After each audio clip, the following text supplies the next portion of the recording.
उपप्रधान जेठ जी की चाय की दुकान पहले यहाँ पर थी और अब यहाँ से शिफ्ट हो गई है। काफ़ी सारा काम था, लेकिन चाबी जब भूली गई तो अब क्या काम हो सकता है। और ये बहुत ही ज़्यादा क्यूट है। चांदी सा चमकने वाला हिमालय पर्वत अभी सोने सा चमक रहा है। मुझे भी ऐसे डर लग रहा था, मुझे लग रहा था आज तो बाघ ने मुझे खा ही लेना है। हेलो फ्रेंड्स, प्रणाम आप सभी को। मैं प्रियंका तिवारी आप सभी का स्वागत करती हूँ आपके अपने चैनल तिवारी एंड फैमिली पर। देवभूमि उत्तराखंड के केदार घाटी के खूबसूरत सोनप्रयाग मार्केट से आज मैं अपने ब्लॉग की स्टार्टिंग शाम के 4 बजे से कर रही हूँ। मौसम सुबह से काफ़ी सुहावना सा है, अच्छी सी तेज़ धूप खिली हुई है। कल शाम की झमाझम बारिश से सोनप्रयाग और सामने की पहाड़ियों के नज़ारे बहुत सुंदर दिखाई दे रहे हैं।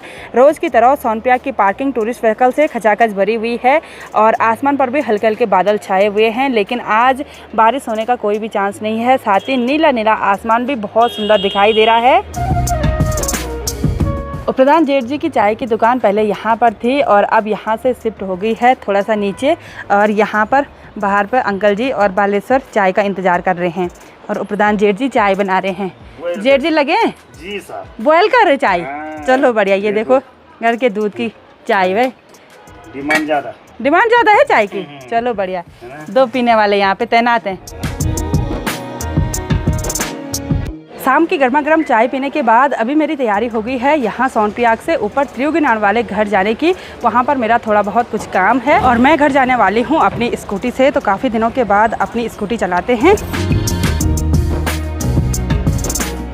स्कूटी से सफ़र में थोड़ा सा आगे बढ़ते हुए अभी मैं एक खूबसूरत सी जगह पर रुक गई हूँ। यहाँ से चारों तरफ के नज़ारे बहुत ही खूबसूरत दिखाई दे रहे हैं। यहाँ नीचे सीतापुर मार्केट और सीतापुर गांव दिखाई दे रहा है और सीतापुर की बस पार्किंग देखिए खाली खाली हो रखी है, यानी कि टूरिस्ट व्हीकल कम दिखाई दे रहे हैं। मेरे पास कोई भी मोटो ब्लॉग सेटअप नहीं है, इसलिए मैं रुक रुक कर आपको पहाड़ों के खूबसूरत नज़ारे दिखा रही हूँ। और जैसे ही मैं ऊपर वाली रोड पर जाऊँगी ना, तो वहाँ से सोनप्रयाग का नज़ारा बड़ा गजब का दिखाई देता है। और अभी धूप बादलों के पीछे छुप गई, थोड़ी देर में ठंडा भी शुरू हो जाता है, इसलिए मैंने जैकेट वगैरह भी बैग में रखी हुई है। तो नीचे वाली रोड से ऊपर वाली रोड पर पहुंचने के बाद यहाँ से सोनप्रयाग का नज़ारा देखिए बहुत ही सुंदर दिखाई देता है। और ऊपर जो फ्लोर वाली पार्किंग है उसके ऊपर वाले फ्लोर तक काफ़ी सारी गाड़ियाँ लगी हुई हैं। यहाँ से मार्केट देखिए कितना छोटा सा दिखाई दे रहा है। तो अगर मैं जगह जगह पे रुकूंगी तो मुझे त्रियुगीनार जाने के लिए लगभग 1-1.5 घंटे का टाइम लग जाएगा। तो अब मैं आपको सीधे मिलती हूँ त्रियुगीनार स्टेशन पर। तो रास्ते में जाते हुए इस सुनसान जंगल में हमको एक प्यारी सी फैमिली मिली जो कि हरिद्वार से हैं और भगवान श्री त्रियुगीनार के दर्शन करने के लिए गए हुए थे। और ब्लॉग देखने के लिए बहुत बहुत धन्यवाद। बहुत अच्छा लगा आपसे मिलके।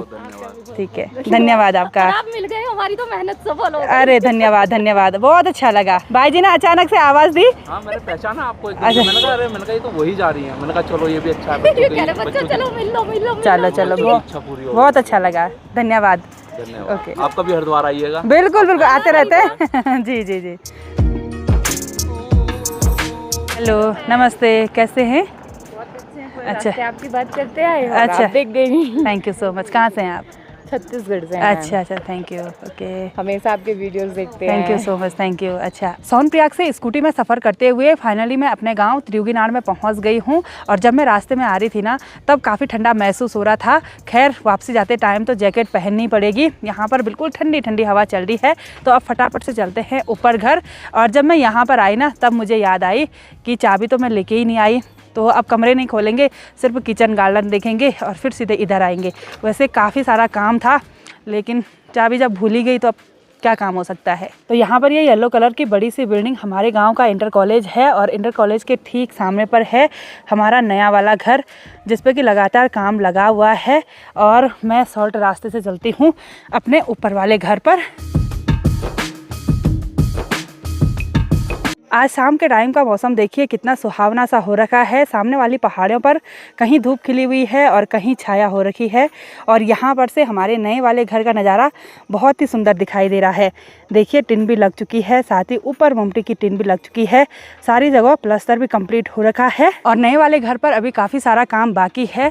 घर का ढांचा बनाना तो आसान है, लेकिन अंदर की सजावट करना, कहाँ पे क्या चीज़ होगा, कहाँ पे क्या चीज़ होगा, इस पर काफ़ी टाइम लग जाता है।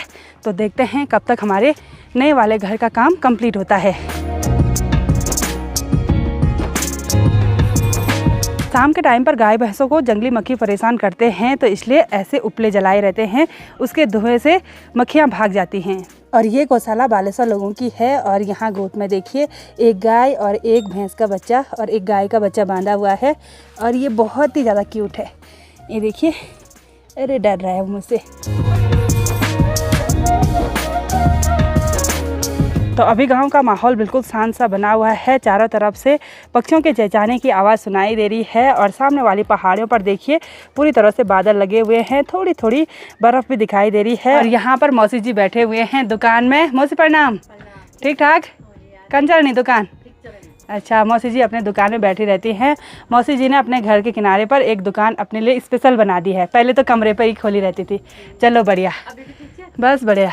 चलिए जी, फाइनली मैं अपने घर पे पहुंच गई हूं, और यहाँ आंगन में देखिए फिर से खरपतवार उगने लग गया है। आंगन के नीचे की साइड ये जितने भी गुलाब के पौधे हैं काफ़ी हरे भरे हो रखे हैं, और साथ ही इन पर काफ़ी ज़्यादा मात्रा में कलियाँ लगी हुई हैं।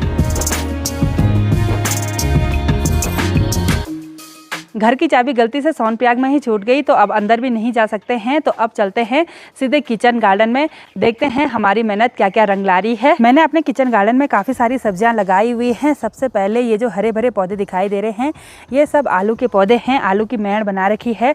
साथ ही देखिए कुछ इस तरह से अंगवाड़ लगाए हुए हैं, और इन अंगवाड़ के नीचे पर मैंने राजमा बोई हुई है। और ये राजमा के पौधे देखिए थोड़ा सा बड़े हो जाएंगे तो बेल यहाँ पर चली जाएगी। तो मैं इसी को देखने के लिए घर आई थी कि राजमा उगी हुई है या नहीं उगी हुई है, लेकिन अच्छी तरह से उगी हुई है। जहाँ पर नहीं उगी होगी वहाँ पर तो फिर से राजमा बोना पड़ेगा। और इधर नीचे की साइड भी देखते हैं। इधर साइड मैंने लहसुन जब निकाली थी उसके बाद कुछ इस तरह से राजमा बोई थी। इधर साइड भी राजमा उगी हुई है। और आलू के बीज खासकर मुझे देखना पड़ेगा, क्योंकि आलू के पौधे काफ़ी बड़े बड़े हो रखे हैं, तो राजमा को उगने में थोड़ा सा दिक्कत तो होती है। ये देखिए उग रखे हैं, और जो खरपतवार होगा उसको निकालना पड़ेगा। ये देखिए थोड़ा सा ऐसे करना पड़ेगा। ये देखिए यहाँ पर भी एक पौधा है, ये देखिए जी।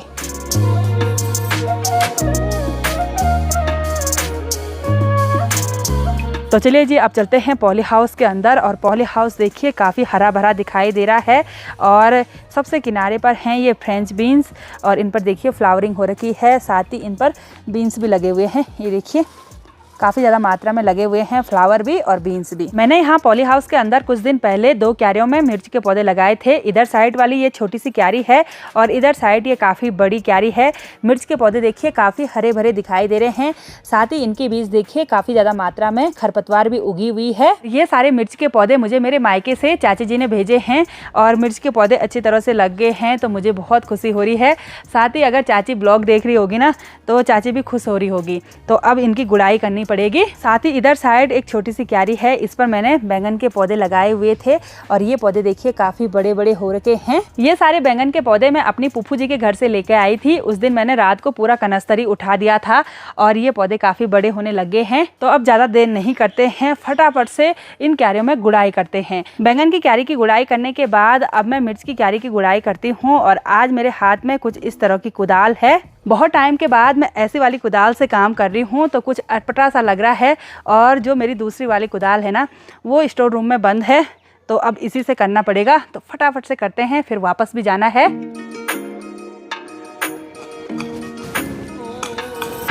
तो मैंने फटाफट से मिर्च के दोनों क्यारियों की गुड़ाई भी कर ली है, और अब ये क्यारियाँ देखिए काफ़ी सुंदर दिखाई देने लगी है।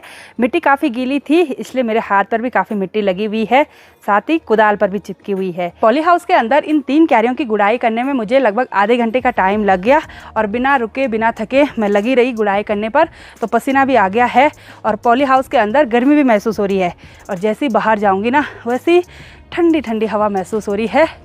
और अब मैं आपको एक खूबसूरत सा नज़ारा दिखाने वाली हूँ। सनसेट का टाइम है, और सामने बर्फ़ से ढका हुआ हिमालय पर्वत बिल्कुल सुंदर सा दिखाई दे रहा है। अभी चांदी सा चमकने वाला हिमालय पर्वत अभी सोने सा चमक रहा है। शाम के 7:15 बजे का टाइम हो गया है, और किचन गार्डन में थोड़ा बहुत काम निपटाने के बाद मेरी तैयारी हो गई है यहाँ घर से वापस सोनप्रयाग जाने की। थोड़ी देर में अंधेरा भी हो जाएगा, तो अब फटाफट से चलते हैं। चलिए जी, फाइनली मैं सोनप्रयाग में अपने लॉज में पहुंच गई हूं और आधे रास्ते में ही मुझे अंधेरा हो गया था और त्रियुगीनाथ में भी मुझे काफ़ी सारे सब्सक्राइबर मिले जो कि भगवान श्री त्रियुगीनाथ जी के दर्शन करने के लिए वहां पर आए हुए थे और हस्बैंड जी यहाँ सोनप्रयाग में मेरा इंतजार कर रहे थे। डर तो नहीं लग रही थी आपको? लग रही थी, मैंने कहा जंगल का रास्ता है। बिल्कुल बिल्कुल, मुझे भी ऐसे डर लग रहा था। मुझे लग रहा था आज तो बाघ ने मुझे खा ही लेना है। तो ऐसा कुछ भी नहीं हुआ। और अभिजीत मुझे लेके आया है गर्मा गर्म चाय और इसकी प्लेट देखो, ये कहाँ से मिली? पहाड़ी प्लेट है। अच्छा, चलो बढ़िया। तो अब गर्मा गर्म चाय पी लेते हैं और उसके बाद मैं आराम करती हूँ। तो आज की इस वीडियो को यहीं पे एंड करते हैं। आई होप आपको वीडियो पसंद आई होगी। वीडियो पसंद आए उसको लाइक कीजिए, कमेंट कीजिए और अपने दोस्तों के साथ शेयर कीजिए। मैं प्रियंका तिवारी मिलती हूँ आपको अपनी अगली नई वीडियो में। तब तक के लिए जय देवभूमि उत्तराखंड।